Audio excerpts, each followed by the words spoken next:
আসসালামু আলাইকুম। আশা করি সবাই ভালো আছেন। আমি ডাক্তার আমির খসরু হৃদয় বলছি। আজকে আমি আপনাদের সাথে আলোচনা করব। সেটি হচ্ছে যে স্ক্যাবিস বা অ্যালার্জি বা চুলকানি বা খোসপচরা যেটাই বলি না কেন, এটাতে আ কিছু সাধারণ নিয়মকানুন নিয়ে। অর্থাৎ ঔষধের বাইরে, লোশন বা ক্রিমের বাইরে সাধারণ কিছু নিয়মকানুন যেগুলো আসলে না মানার কারণে আমাদের রোগ ভালো হচ্ছে না।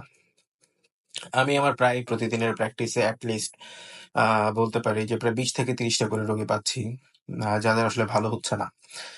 তো একটা জিনিস হচ্ছে যে বেশিরভাগই দেখা যাচ্ছে যে যারা লোয়ার মিডল ক্লাস থেকে আসেন, অর্থাৎ পরিষ্কার-পরিচ্ছন্নতা মেইনটেইন করেন না, তাদের আসলে এই রোগটা ভালো করাটা কঠিন। অথবা যারা আসলে সচেতন না, যারা মনে করছেন যে শুধু ঔষধ মাখলেই, লোশন মাখলেই, ট্যাবলেট খেলেই ভালো হয়ে যাবে, ব্যাপারটা আসলে সেরকম না।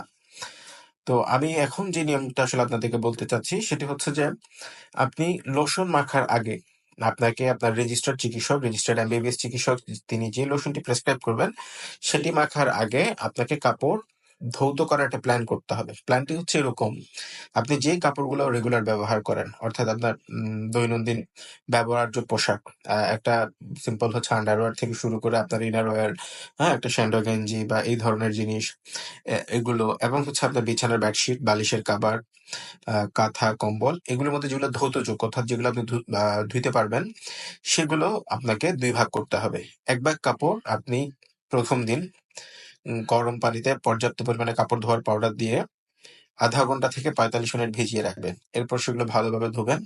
ধোয়ার পরে কড়া রোদে শুকানোর চেষ্টা করবেন। শুকানোর পরে সেগুলোকে আয়রন করতে হবে, অর্থাৎ ইস্ত্রি করতে হবে। আয়রন করার পরে আপনি এই কাপড়গুলো পলিথিন দিয়ে বেঁধে, হ্যাঁ? বড়, বড় বা মাঝারি সাইজের পলিথিন দিয়ে বেঁধে এই কাপড়গুলোকে আপনি ন্যূনতম ৭২ ঘন্টা অর্থাৎ ৩ দিন এগুলোকে আপনি আলাদা করে রেখে দিবেন।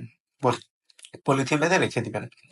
৩ দিন পরে আপনি হচ্ছে যে এই রাতের বেলা গোসল করে লোশনটা মাখার পর আপনি নতুন কাপড় অর্থাৎ এতদিন ধুয়ে রাখা কাপড় পরিধান করবেন। এবং যেই মুহূর্তে আপনি লোশন মাখবেন বা যেই মুহূর্তে হচ্ছে আপনি নতুন কাপড় পরিধান করবেন, ধুয়ে রাখা কাপড়গুলো, ঠিক তখন থেকে হচ্ছে আপনার এই বাকি যে অর্ধেক কাপড় ছিল, সেই কাপড়গুলো আপনি একইভাবে ধোয়ার জন্য নিয়ে নিবেন। আলাদা করে ধোয়ার জন্য নিয়ে নিবেন এবং অবশ্যই একই সাথে আপনার বিছানার বালিশ, বিছানার কাভার, বালিশের কাভার, বেডশিট এগুলোও একইভাবে ধুইতে হবে। এবং এই কাপড়গুলো একইভাবে ধুয়ে রোদে শুকিয়ে আয়রন করে ৩ দিন পলিথিন বেঁধে আপনি রেখে দিবেন এবং আপনি আগামী ১ মাস, ন্যূনতম ১ মাস প্রতিদিনের কাপড় প্রতিদিন ধোয়ার চেষ্টা করবেন, আয়রন করার চেষ্টা করবেন। যে কাপড়গুলো বা যে কাঁথা, কম্বল আয়রন করা সম্ভব নয় সেগুলো ধোয়া সম্ভব নয় সেগুলো আয়রন করবেন এবং সেগুলোকে কড়া রোদে শুকানোর চেষ্টা করবেন। আশা করি এই নিয়ম মানলে আপনার রোগ ভালো হবে। তো আমাকে জানাবেন কমেন্টে বা ইনবক্সে আপনাদের কার কি অবস্থা। ধন্যবাদ।